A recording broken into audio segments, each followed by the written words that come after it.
Hello, Great Hearts Texas families, faculty, and staff, and welcome to our series championing Great-Hearted Texas leaders. I'm here with Headmaster Absher of Great Hearts Western Hills Lower School, and I'm so excited to talk with her and for us to explore more about our classical mission, model, and culture at this beautiful academy. Ms. Absher, thanks so much for talking with me today. It's been an honor getting to know you over the years, working with you, and visiting your classrooms today. I know you've been here from the beginning of the school. Tell us a little bit about what brought you to Great Hearts and your journey here. Yeah, thanks for having me, Curtis. It's an honor to sit down and have this conversation with you. I am fortunate enough that I have been a part of the Spartan community for 6 years now. So I was an inaugural faculty and family member. And so I'm really lucky to be able to call this community mine professionally and personally. I feel very connected to our community and very invested in our community. And as far as I'm concerned, this is the only place that I will ever be. You started as a teacher, I right? did. Second grade? Second grade teacher. Okay. To be. To be, what was your favorite thing to teach? That is a difficult question. My favorite thing to teach was probably Spalding Okay. because of the routine that goes along with it. It was my old faithful, it was my reliable thing, especially as a first year Great Hearts teacher, because it's so different from the way that you teach in other places. I would say my second favorite was science because we allow our children to explore and to really interact with our content. It really opened up my world too as a teacher of just teaching in a really intentional and meaningful way, and I was really able to do that with science. The inquiry and the delight that kids Mhm. can have when you let them explore the content. Yeah, That's wonderful. yeah. Ms. Absher, this goes back a little bit to our mission statement. Mhm. Our mission is to cultivate the hearts and minds of students in pursuit of truth, goodness, and Yeah. beauty. What part of that most resonates with you personally and with you as a leader? Yeah. I'd say for me personally, because even as a school leader, I'm a teacher at heart. That is the Mhm. core and the root of who I am and what I've always wanted to do with my life is to be a teacher. And so I might be doing it in a different way where I'm teaching the teachers more often than the students. But my incoming to Great Hearts as a teacher was that I finally was able to step into an arena of education where I was teaching students in the way that I'd always dreamt I would be able to do. Mhm. There was a lot of constraints put on me as a teacher prior to coming to Great Hearts Academies, and I finally felt like when you had that moment in your classroom with your students and that conversation was just beautiful and wonderful, and you knew that if you just had 5 or 10 more minutes to keep going, that you would get to, like, the precipice of that Yes. idea or that thought or that theory, and I was able to do that at Great Hearts Academies, and I'd not had that opportunity to do that meaningfully in the places that I had taught prior to it, just because of the constraints that were put around me as an educator in the very public sector. Yeah. And it goes a little bit to like the hearts and minds, right? We want our kids to fall in love with science and the English language and phonemes and phonograms. Yeah. And when an Um, opportunity comes up to really talk about a virtue or even something just happens in class, because yeah. children are children and they're going to make mistakes, but that's also how they learn. And so when those things arose, you're able to take the time as a teacher to slow down and to address that in that moment and to really spend that time with your class or with a small group of students to hone in on that, because that's how we develop our students is over time. Yeah. The teachable moments Mhm. in many Yeah. ways. I love that. Um, Headmaster Absher, what does it mean to be a classical school? Mm. What does that look like? How do you describe that to parents? Yeah.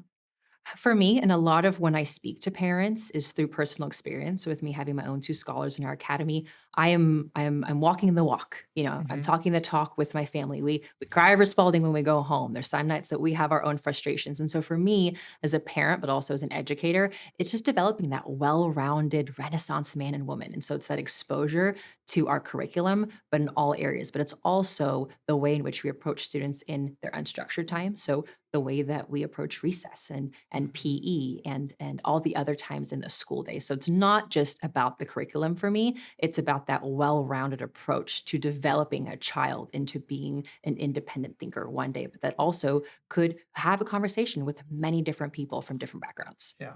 Yeah. I mean, as we were walking around your school, we have the brand new basketball court outside that students are playing on now as we speak. Yeah. And not only are they, becoming athletes and playing sports and intramurals, but they're also building friendships, right? And learning how to communicate and collaborate with each other. And that the first day, so our basketball court is now 2 weeks old to us. The Uh, very first day I looked outside, And I have no idea where any of these students were actually supposed to be, but I was just happy because I saw a 10th grader playing basketball with a second grader. Yeah. And where else but a K-12 academy do you get to see that?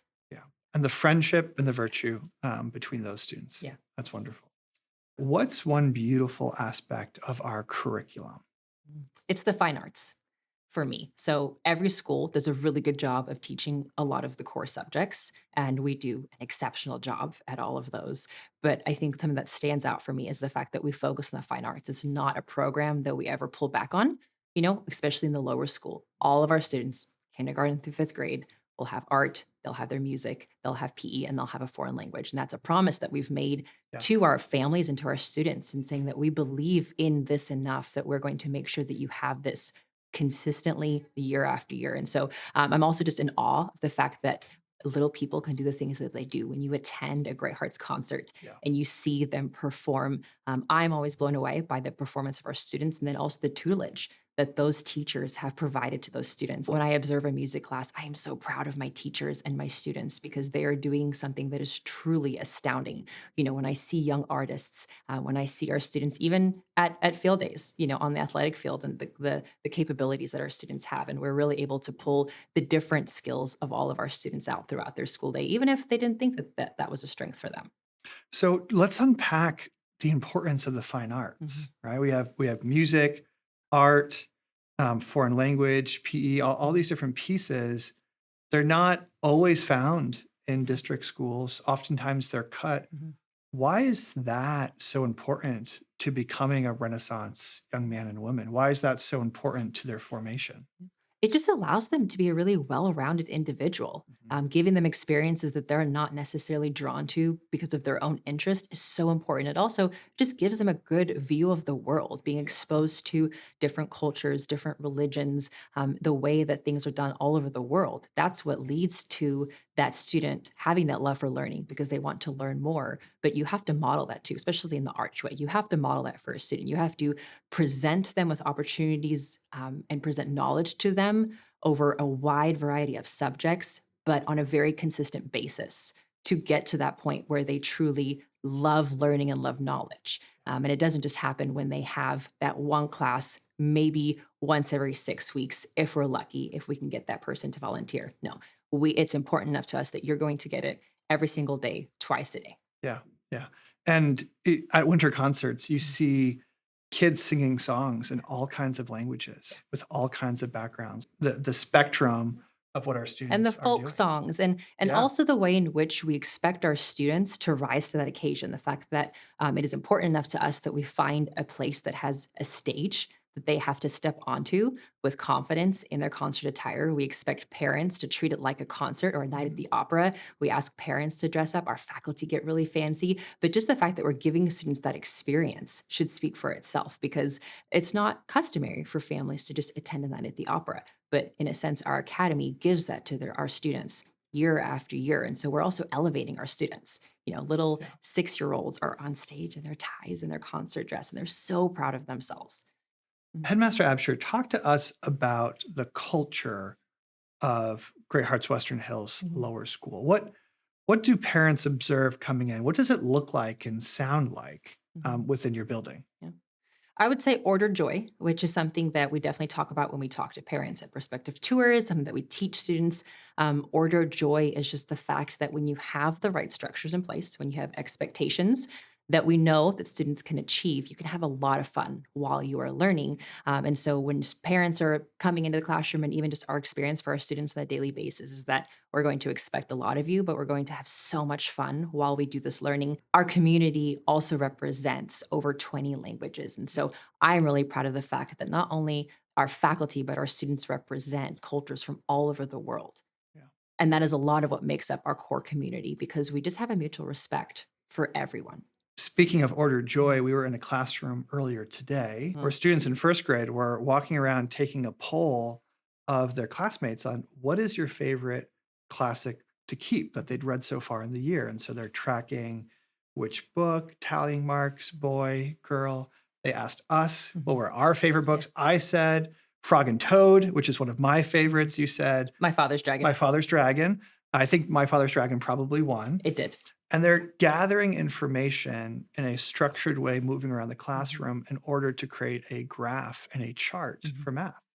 And it was such a great example. The kids were having a lot of Yeah. fun. There was a lot of structure, Mhm. and there was a lot of excitement at Mhm. play for the work that they were doing. Yeah. And I'm so proud of them because they had a celebration this morning. Yeah. So that's also coming off of a very long day for a first Yeah. grader. At Great Hearts, student learning matters, Mm. right? We want to make sure our kids are learning and growing in the academics, but our mission is greater than that. Mm. We often talk about student formation. Mm. You spoke earlier of the Renaissance men and women, Mhm. right, that we're trying to grow and cultivate. What does it mean to be formed in the Great Hearts way, not just student achievement, but student formation? Mhm. There are a few aspects to this. I think one of the most poignant things, and for me, I think as a young and early educator, and even as a parent with younger children, it's the formation of habits Mhm. more than anything in the lower school. I know where it goes one day, but my work right now is in that formation of the habits of the body, habits of the mind. How is it that you get a 6 year old the first week of school and teach them that you're in this giant building that you can't even quite conceive the size of with these really big kids that are saying this chant that you don't understand, and you've got a backpack on your back, but you've got a lunchbox that's really heavy, and you're probably really ready for a snack or a nap if it's 2 o'clock. And how do you function in this space? And so it starts as young as kindergarten when you are taking them for who they are as 6 year old children, but you're teaching them the habit of this is how I walk in a line safely, respecting those around me. Then that moves into the classroom. How is it that I can be at my seat and attend to my teacher because I know that my teacher is giving me something that's so valuable, that's so important, but really I just want my snack. Yeah. So it starts as early as that in the kinder first grade years when you're teaching them the habits of the body. How do I manage myself? How to make choices that are good for me and those around me? But then that moves into habits of scholarship.